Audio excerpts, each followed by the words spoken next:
আলাইকুম, তোমাদেরকে আবার স্বাগত জানাচ্ছি সুভাষেরু থেকে। সুভাষেরুর এইচএসসি ম্যাথ 2024 এর প্রস্তুতি পর্ব থেকে আমি তোমাদের সাথে আছি, মোহাম্মদ মেহেদী হাসান রাসেল।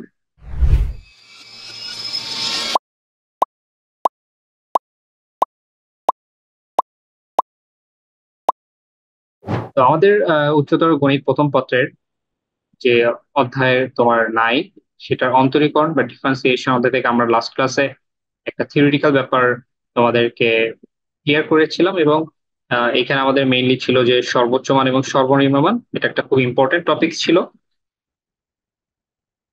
তো সেই ধারাবাহিকতা আমরা একটা উদাহরণ কমপ্লিট করবো বলা হয়েছিল।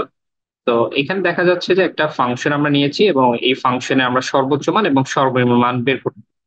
এবং লাস্ট ভিডিওতে দেখবা যে তোমাদেরকে কয়েকটা ধাপের সমন্বয়ে আমরা এটাকে সলভ করা ট্রাই করেছিলাম। এবং আমরা এখানে যে ফাংশনটা নিয়েছি, দেখা যাচ্ছে y equals to 2/3 x³ plus 11/2 x² minus 6x+5। এই ম্যাথটা আমাদের যশোর বোর্ডে 2022-এ সৃজনশীল 6-এর গতে ছিল। তো আমাদের যে ধাপগুলো ছিল, সেই ধাপের প্রথম যে ধাপ ছিল সেটা হলো dy/dx ইকুয়ালস টু 0। এটা কমপ্লিট করতে হবে। তার মানে আমাদের যে ফাংশনটা দেওয়া থাকবে সেটার সমন্বয়ে আমাদের ফার্স্ট ডেরিভেটিভটা বের করতে হবে।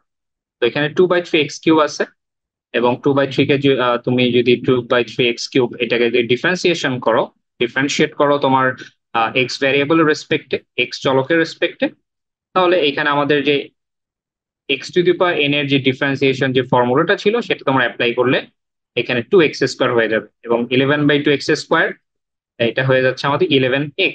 কারণ x² এটার ডিফারেন্সিয়েশন 2x হয় এবং 2 আর এখানে যে হরের যে 2 আছে এটা ক্যান্সেল হয়ে যায়, সো 11x থাকে। আর -6x যেটা আছে এটাকে আমরা লিখতে পারি -6 লিখতে পারি, যেহেতু x⁴ এখানে 1 আছে এবং 1 কে তুমি যদি ডিফারেন্সিয়েট করো, x⁴ কে যদি ডিফারেন্সিয়েট করো এটার ভ্যালু 1 হয়ে যায়, সো 6 × 1 এখানে 6 হয়ে যাচ্ছে।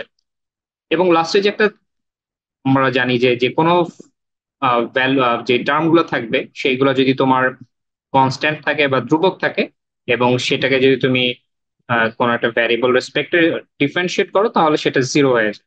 তার মানে এখানে আলটিমেটলি এই যে ফাংশনটা দেওয়া ছিল এটার তোমার একবার ডেরিভেটিভ হলে আমরা 2x² plus 11x minus 6 equals to 0 পাচ্ছি, যেহেতু আমরা রাইট সাইডে 0 ধরে নিয়ে কাজ করতে হয়। এবং সেকেন্ড স্টেপে যেটা আছে সেটা আমাদের এখানে কাজ করতে হবে, এক্স এর মানগুলো বের করতে হবে। তো এই যে স্টেপগুলো এগুলো সবার জন্য প্রযোজ্য, সেম ভাবে তোমার করতে হবে। তো 2x² প্লাস 11x মাইনাস 6 যে ফাংশনটা আছে এটা থেকে আমরা এক্স এর মান সলভ করব। তো এটাকে দেখা যাচ্ছে খুব ইজিলি আমরা মিডল টার্ম ব্রেক করতে পারি। 11x আছে, so 12x minus x minus 6 equals to 0, এখান থেকে আমরা ইজিলি ফ্যাক্টর বের করে নিয়ে আসতে পারি। এবং আলটিমেটলি এটা যেহেতু আমাদের সলভ করতে হবে এক্স এর ভ্যালু, সো আমরা এটা ফাইনালি লিখতে পারি এক্স ইকুয়ালস টু -6 অথবা তোমার হাফ আসবে।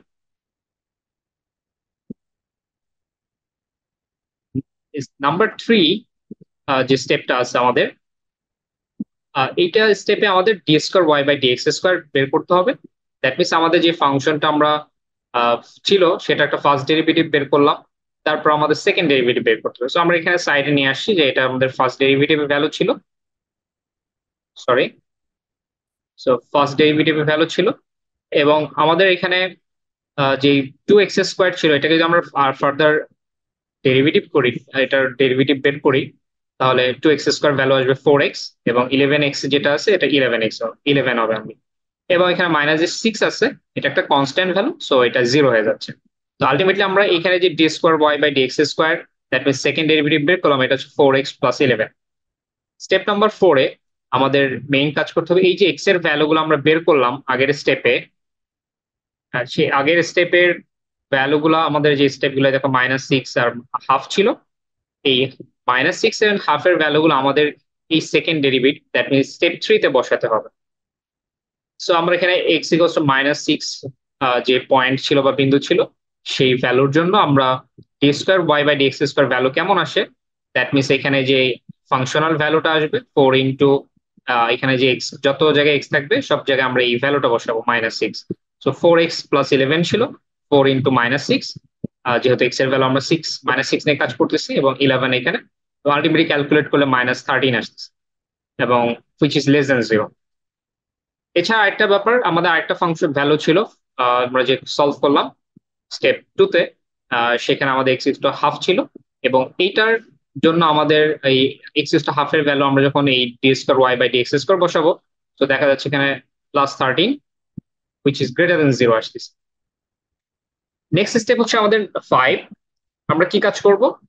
সো আমরা এখানে আমাদের একটা কন্ডিশন ছিল, সরি, আমাদের এখানে একটা কন্ডিশন ছিল, যে যদি আমাদের D square Y by D X স্কোয়ারটা লেস দেন 0 হয়, তাহলে সেই ভ্যালুটা হচ্ছে আমাদেরকে সর্বোচ্চ মান দিবে, এবং যদি গ্রেটার দেন ভ্যালু দেয়, গ্রেটার দেন 0 ভ্যালু দেয়, তাহলে সেটাকে আমাদের সর্বনিম্ন মান পাওয়া যাবে, সর্বনিম্ন মান পাওয়া যাবে। তো আমরা এখানে কন্ডিশনটা লিখেছি, যেহেতু এক্স, এই এক্স ইকুয়াল টু -6 বিন্দু তোমার D square Y by D X এর লেস দেন 0 হচ্ছে।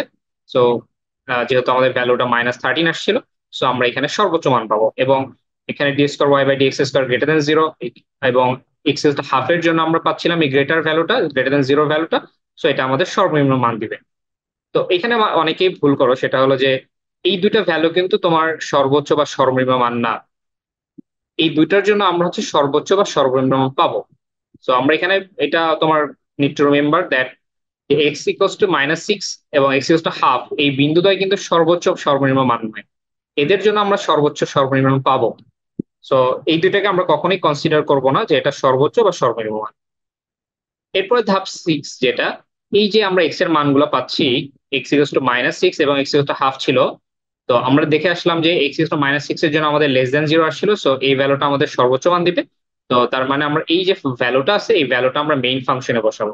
তো আমাদের মেইন ফাংশন ছিল y equals to 2/3 x cube plus 11 by X square -6x plus 5। তো আমাদের যেখানে এক্স আছে, সেই জায়গাগুলোতে আমরা -6 এর ভ্যালুটা বসাবো। তো বসালে দেখা যাচ্ছে ফাইনালি 95 আসে, এবং সর্বনিম্ন মান আমরা যখন এক্স ইজ টু হাফ বসাবো, তখন এটা দেখাচ্ছে D square Y by D X square এর মান গ্রেটার দেন 0 আসছিল। এবং আলটিমেটলি আমরা যখন হাফের ভ্যালুটা মেইন ফাংশন, আমাদের যে প্রশ্নে যে ফাংশনটা দেওয়া ছিল, সেই ফাংশনে যখন আমরা এক্স এর জায়গাগুলোতে এই হাফ বসাবো, তখন এর ভ্যালু আসবে 83/24, which is equivalent to 3.458 approximately আমাদের ভ্যালুটা পাচ্ছি। সো সর্বোচ্চ মান আমরা 95 পাচ্ছি, এবং সর্বনিম্ন মান আমাদের 3.458 আসছে। এবার এটা আসলে আমাদের এক্স্যাক্টলি ঠিক আছে কিনা আমরা ভেরিফাই করতে পারি, আমরা যখন আমাদের মেইন যে কোশ্চেনে দেওয়া ছিল যে ফাংশনটা, সেটাকে যখন আমরা ড্র করব, সো ড্র করলে দেখা যাচ্ছে এই ফাংশনটা আমরা এইভাবে আসতেছে। তো দেখা যাচ্ছে -6 এর জন্য আমাদের 95 আসছে, এটা হচ্ছে আমাদের হাইয়েস্ট ভ্যালু, সর্বোচ্চ মান। এবং এখানে দেখা যাচ্ছে আমরা একটা ভ্যালু যেটা একেবারে ডিক্রিজড একটা ভ্যালু আসতেছে, এবং এটা 0.5 এর জন্য আসছে, দ্যাট মিনস হাফ, এবং এই ভ্যালুটা আমরা পাচ্ছি 3.458। সো দেখা যাচ্ছে আমাদের যে আমার ক্যালকুলেশনের কারণে যে ভ্যালুগুলো আসছে এবং এখানে যে ভ্যালুগুলো আসছে গ্রাফিক্যালি, সেটা তোমার সেম ভ্যালু। এবং যদিও তোমাকে মানে এক্সামের সময় গ্রাফটা দিতে হবে না, জাস্ট আমি ভেরিফিকেশনে তোমাদের এটা দেখানো হয়েছে। তো থ্যাংক ইউ তোমাদের সবাইকে।